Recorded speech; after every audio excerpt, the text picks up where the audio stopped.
Chapter 28. Now it happened in those days that the Philistines gathered their armies together for war to fight with Israel. And Achish said to David, "You assuredly know that you will go out with me to battle, you and your men." So David said to Achish, "Surely you know what your servant can do." And Achish said to David, "Therefore I will make you one of my chief guardians forever." Now Samuel had died, and all Israel had lamented for him, and buried him in Ramah, in his own city. And Saul had put the mediums and the spiritists out of the land. Then the Philistines gathered together, and came and encamped at Shunem. So Saul gathered all Israel together, and they encamped at Gilboa. When Saul saw the army of the Philistines, he was afraid, and his heart trembled greatly. And when Saul inquired of the Lord did not answer him, either by dreams, or by Urim, or by the prophets.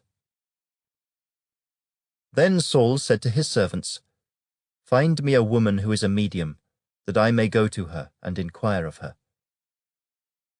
And his servants said to him, "In fact, there is a woman who is a medium at Endor." So Saul disguised himself, and put on other clothes, and he went, and 2 men with him, and they came to the woman by night. And he said, "Please conduct a séance for me, and bring up for me the one I shall name to you." Then the woman said to him, "Look, you know what Saul has done, how he has cut off the mediums and the spiritists from the land. Why then do you lay a snare for my life to cause me to die?" And Saul swore to her by the Lord, saying, "As the Lord lives, no punishment shall come upon you for this thing."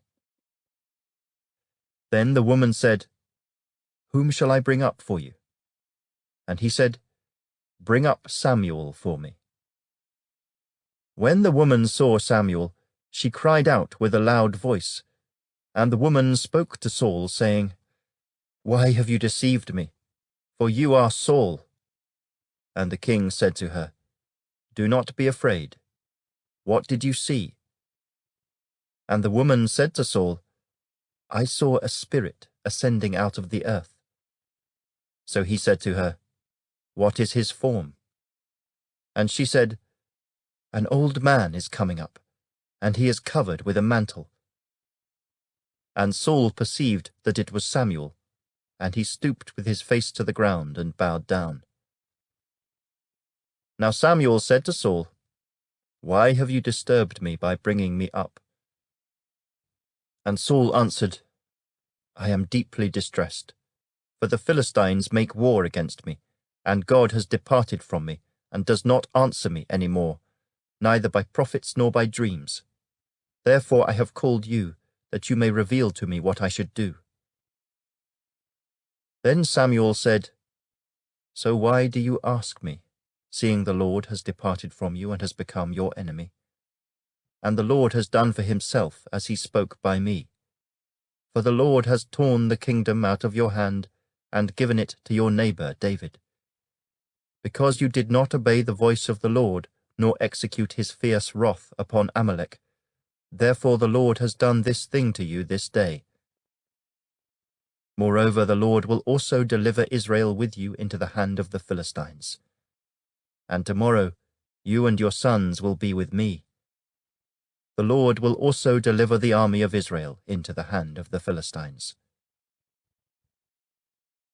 Immediately Saul fell full length on the ground, and was dreadfully afraid because of the words of Samuel. And there was no strength in him, for he had eaten no food all day or all night. And the woman came to Saul, and saw that he was severely troubled, and said to him, "Look, your maidservant has obeyed your voice, and I have put my life in my hands, and heeded the words which you spoke to me. Now therefore, please, heed also the voice of your maidservant, and let me set a piece of bread before you, and eat, that you may have strength when you go on your way." But he refused and said, "I will not eat." So his servants, together with the woman, urged him, and he heeded their voice. Then he arose from the ground and sat on the bed. Now the woman had a fatted calf in the house, and she hastened to kill it. And she took flour and kneaded it, and baked unleavened bread from it. So she brought it before Saul and his servants, and they ate. Then they rose and went away that night.